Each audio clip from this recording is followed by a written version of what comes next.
Longtime Halo series art director Glenn Israel posted an explosive two-part accusation of his former employer on LinkedIn last Saturday, accusing the studio's leadership of catastrophic mismanagement that includes fraud, blacklisting, and harassment. Welcome to Inside Games Daily, the only gaming news show brave enough to say that Master Chief didn't show his ass for this. Yeah, but what did he show his ass for? I guess that... Hold on a second. Sorry? Let me explain it. Let me explain why he showed it, because I watched the show.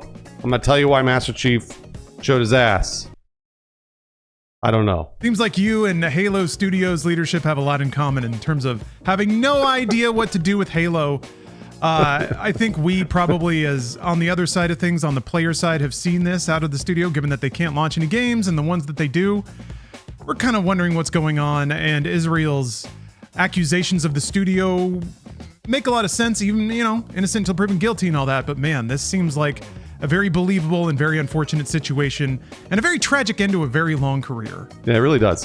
Israel's long run on the Halo franchise started in 2008 when he joined Bungie as a senior concept artist on Halo 3 and Halo ODST. In the 17 years since, Israel worked up to serving 3 director positions concurrently: Halo Infinite multiplayer art director, interim studio art director, and art director on an unannounced project. A lot of responsibility. Oh man, but that long career working on Halo is truly over, thanks to the bombshell LinkedIn posts that we mentioned in the intro. They went up last Saturday. Yeah, so across the 2 posts, Israel details, quote, numerous unethical and or unlawful acts committed by senior Halo Studios representatives, including, but not limited to, blacklisting, fraud, rampant favoritism and cronyism that's manifesting as hiring and career growth interference, and multiple harassment campaigns designed to provoke the constructive discharge of unwanted employees otherwise in good standing. Oh boy, that is a lot. That's not good at all. Yeah, Israel then itemizes the infractions he claims against Halo Studios' management. Israel claims he began the process in good faith by filing documented complaints with Microsoft's Human Resources Department,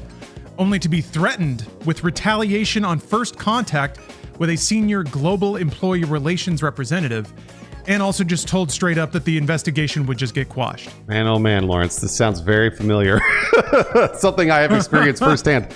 Israel also claims that senior Halo Studios representatives waged a 4-day harassment campaign intended to create grounds for termination in July of 2025. Oh, this stuff gets me heated. When they try to provoke you into doing something.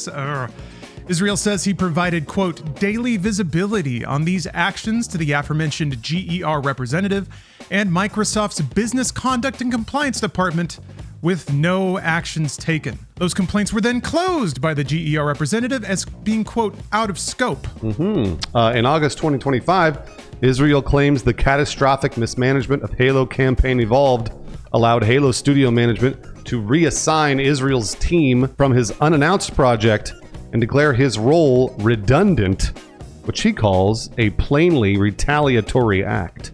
Yeah, it's hard to imagine somebody that's serving 3 director positions at once and has worked on this franchise for nearly 2 decades is suddenly redundant? Yeah.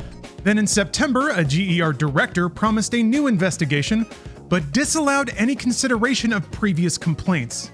So they're just like, well, that's in the past. We've closed the file on that. We have to start fresh. Jeez. Very suspicious. Wow. These investigations didn't result in any interviews with primary witnesses cited in Israel's original complaints either. And that is also very bad. We've all gotten together and we've decided it's not an issue. So we're just going to close this one out. Yeah. Israel also concludes by accusing Microsoft of violating RCW 49.12.250. That is a Washington state law that requires employers to provide a written statement to employees stating an official discharge date and the reasons for the discharge, if any exist. So he was trying to get it in writing. Why did you fire me? And they refused to provide the paperwork, which violates state law. And this is all only the first post. Israel's second post contains more generalized accusations based on conversations he's had with other employees. Yeah, namely here that Microsoft routinely exploits layoffs to dismiss employees that have filed complaints. Yeah, furthermore, Microsoft's Human Resources Department is intentionally compartmentalized to, quote, obfuscate responsibility and create plausible deniability. I hate that. I hate that more than anything. When a system is designed so that its individuals have no idea that they're taking part in something that is organized and malicious. So people come to work and innocently do their job, not knowing that they have been put there specifically and the information they're shown has been curated to get the result out of them that higher ups want. It steams me up. So Israel concludes this second post by saying he, quote, cannot in good conscience recommend seeking employment at this organization or continuing there if you have any other option. Your effort and expertise are not respected. You are not fairly compensated. If you refuse to engage in political gamesmanship, your career will stall. If you object, you will be forced out. I have the evidence. You are not safe. This just sounds so rotten. So rotten. And for a franchise that people love, too, just to get taken over by an old boys club. Ugh. Yeah. Israel's accusations here are substantiated by others leaving replies to the post on LinkedIn. Yeah, former 343 Industries environment art producer Tori Allen posts that, quote, they did the same to me at 343, saying that she was bullied by prominent members of leadership and that she wasn't even allowed to send a goodbye email when I finally resigned. Former 343 Industries specialist tester Parker White also found these accusations, quote, not surprising, writing that the stories us QA testers could tell you about the shit show that went on behind closed doors during Infinite alone could fill a book. Former 343 Industries community support and engagement coordinator Tyler Davis added, quote, they definitely did a lot of us dirty to cover some fuck-ups up. Davis acknowledges that there were some amazing folks in management, but also, quote, there are those who wanted to fire every single artist, and they told me that bluntly. Gosh, to feel so comfortable that you can say stuff like that out loud. Yes, it definitely sounds like there's some folks who are tenured at Halo Studios, untouchable, and man, they're okay just stifling everything and shipping no games. Ugh. So actually, Microsoft provided a statement to Windows Central, which reads, quote, out of respect, we don't publicly discuss individual employee issues, but we do take all claims seriously for both current and former employees. Of course, they'd say that. It certainly doesn't sound like it, though. Does it really sound? I mean, of course, all we have to go on is Israel's statements here, but boy, does this sound believable, and it sounds just fully rotten. I think that you can. People in game space tend to judge studio mismanagement by the quality of the product. I tend to judge studio mismanagement by whether or not they ship anything at all. If they can't get projects out the door, then there's a problem. And the problem is either that maybe departments are too compartmentalized and they're too comfortable just kind of spinning wheels, because that's much more comfortable than trying to get a fucking game finished. That's a lot of work. Don't mean to disparage it. But when a studio is paralyzed, and Halo Studios feels like it's been paralyzed to the point where they shipped a confusing mess of a game with Infinite. The multiplayer was good. I don't mean to sound like Halo's just dead in the water, but they did that. And then the next project years later is a remake of a game that already existed. Like, that project should be the B project. That's what you have your like B team working on. That's your off year release in the middle of your major totemistic releases. So for that to be their next big release and it's really all they've got, that's really, really bad. That means that they could not get anywhere with their other projects, or they decided to scrub them because they were too cowardly to actually move forward with a project that wasn't already market tested and market proven. So to hear that they did have an unannounced project that they had to kill for the sake of a remake, for the safest possible project, that is just a shame. That's a damn shame, especially given all the talent there. I mean, we talk a lot about how these cyclical layoffs that have been hitting especially the United States Western games industry, it's destroying any kind of tenured talent that could build up for any of these franchises or any of these studios. To add on top of that, a studio that is ostensibly funded and safe, given that they're working on one of the Xbox pillar brands, for it to get sort of taken over by cronyism and old boy leadership that all they want to do is help their buds and have no interest in shipping a game or treating their developers correctly. Oh, that steams me. That steams me a lot. That's the sort of thing where you don't want corporate influence. You know, you typically wouldn't want Phil Spencer then or Asha Sharma now showing up at the studio every day, cracking the whip, saying, show me what you're working on. I need to see it. And then providing feedback. But in this case, I think giving them too much leash allowed them to create this environment where they were just allowed to soak up a bunch of money and make no games. Oh man, Lawrence, you are so right. I have so many personal experiences that are just like this. If you don't know my background, if you're watching the show and you maybe are just new to Inside Games, I'll kind of give you a little history of what I've done, because I can't speak to what Glenn Israel did. Obviously, I wasn't there, so I have no idea. What I can say is generally when somebody like an employee like Glenn Israel comes out, he's been there almost 20 years, and he starts writing down employee statutes, things like that. Not only he probably has consulted a lawyer, probably, but he has been literally making a case for like 10 years. Like he's like been writing all this stuff down, and you don't go out on a leash or you don't go out on a limb and go after Microsoft on LinkedIn unless you know you've got stuff. I promise you don't, and I'll tell you why. A long time ago, when I worked at G4, when G4 was owned by Comcast, and we were a part of NBC Universal. Then at the time, the management, the upper management at G4 was making us. My position at G4 was segment producer of a show called Attack of the Show. And a lot of our segment producers should have been paid overtime. And we were not. We were not paid overtime. We were paid as salaried employees, but our position actually warranted overtime. Well, what we did for years was we kept track of all the overtime we worked because we knew it was illegal. And it was one of those things where we just kept copious records of what we were supposed to do and what we were supposed to be getting paid. And when I left G4, there were a couple of producers that I worked together with that actually we all went to a lawyer and we said, we're going to bring a class action lawsuit against NBC Universal and Comcast. And we did. We brought all the evidence and they settled with us out of court, which was obviously not at all anywhere close to, we didn't get paid what we should have been paid, but they did settle with us out of court. And the thing that I learned about that specific lesson there at NBC Universal was that the company would take advantage of all of us for years and years and years. And if they settle with us out of court for a literal, the tiniest percentage of what they should have paid us, it was worth it because all they had to do was hire an arbitration or a lawyer and be like, we'll settle. We're not going to take it to court. So that's number one. Number two, all the things that Glenn Israel is describing, a lot of these things happened at Rooster Teeth. And I'm not going to go into the details about this, but when I was managing at Rooster Teeth, I brought specific complaints to Rooster Teeth HR and Rooster Teeth Management.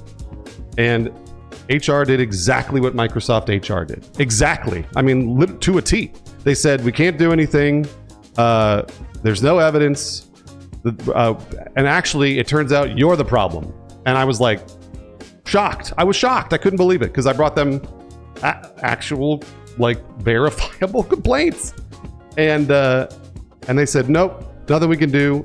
And we're gonna let the people that are problems still continue to work there. And so I left Rooster Teeth in 2019. That was basically the major reason. I told them that in my exit interview. I left proof with them at HR. So that's why I'm thinking that what Glenn Israel did is he did the same thing. On the way out, he gave them all the proof that he had and made actual records of all those things. And now Microsoft has all those records because Microsoft could come out and be like, no, he's lying. They could say that. They could say, oh, he's lying about all this stuff. I don't think he is. So the same thing happened at Rooster Teeth. And for me, what I learned from that experience was that everyone already knows it, but truthfully, I feel like you have to experience it firsthand. HR always protects the company first, always, every time. And that is a really, really debilitating, terrible fact that you have to deal with when you're at a corporation, large or small, is that most of the time, HR is only protecting the company. And I do feel very bad for Glenn Israel because this is his only way to come out and say, here's what's happening.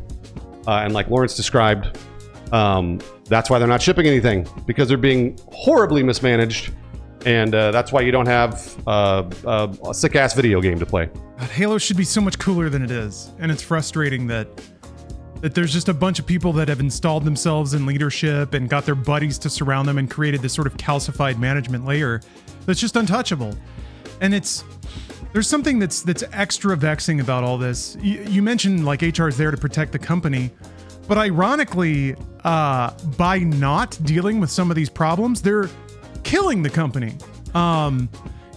Certainly everyone has their opinions about Rooster Teeth and its trajectory over the years. But certainly leaving certain people at that company and the way that they interacted with their employees certainly didn't help morale. It didn't help production. It didn't help the quality of the product put out by the company. And I think you could say I'm assuming, but I think given the similarities, you can assume the exact same thing here, is that they got to clean house. They got to clean house and let the people who aren't just sucking up the corporate dollar and covering up any evidence that that's what they're doing, like that's their full-time job. If you can actually get them out, the problem is they're going to defend themselves. All their buddies are going to defend them too. So you need somebody who's really good at smelling shit. And HR's not that. Their role is to do the exact opposite. It's to throw a rug over it. So it's a vexing situation to see. To some degree, it's I'd like to think that there's a way to fix it, but this is just part of the mess of humans and human teams.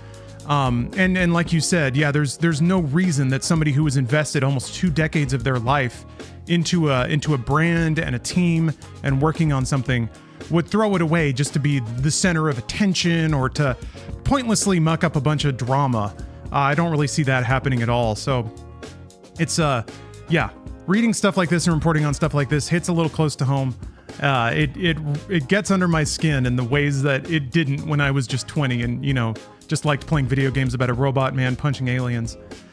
Someday we'll get back to that. It's a bit of a shame, but this is unfortunately common, I think, when there's projects that are, for lack of a better word, safe, I think Halo it's something that Microsoft is not allowed, or Xbox as a brand isn't really allowed to walk away from. So what do? The people who work there, I think, know that. And I think they know they can pad all their timelines and pad all their budgets and hire all their buddies because they think they're safe. So hopefully this is the crack in the veneer that can start to rework those teams, and maybe we'll get a good Halo game one day. Maybe Campaign Evolved will be that. Perhaps all the people that invested their heart and souls into that project will shine through all the mismanagement that tends to cover all that stuff up and drive the good people away. This kind of stuff makes me so angry, Lawrence, because there's just a few people there. I mean, I don't know if they're upper managers, middle managers, whatever. There's just a few people, like you said, they consider themselves safe and unfireable, and they're fucking it up for everybody. They're fucking it up for us. They're fucking it up for their employees. And it's really greedy and selfish. And all it would take is just a modicum of unselfish, just the smallest piece of you to be like, maybe I won't be. Oh, is it not enough? It's not enough for you. It's not enough to get 6 figures and do very little and just answer emails 1 hour a day. You've also got to just reply to one email, please. No, you can't do that. That's too much. It's such an interesting parallel to corporations in general, where again, there's 50 people at the top of these biggest corporations that are just the fucking worst. And these people, if they could just possibly have a little empathy for a second, they could improve so many people's lives just for years and years. But instead, they gotta be all fucking greedy and selfish and shitty. And I only have to believe in karma at that point. That's the only thing I got. Because otherwise, this kind of shit just makes me angry. Me too. I mean, I was saying this before, but this is why I like watching late stage reality shows. Because you get to see the people who were very good at playing human systems and working themselves up and basically existing solely on image, which is kind of, I think, a lot of executive politics at large companies. You convince everyone else that you're the guy. And let's be honest, it's a guy for the most part. At least it always was. But if you're good at playing that game for a while and that's how you get into your position, those are the only skills you have. So I love watching when those skills no longer work anymore, or people age out of being able to convince everyone that they're the hottest shit around.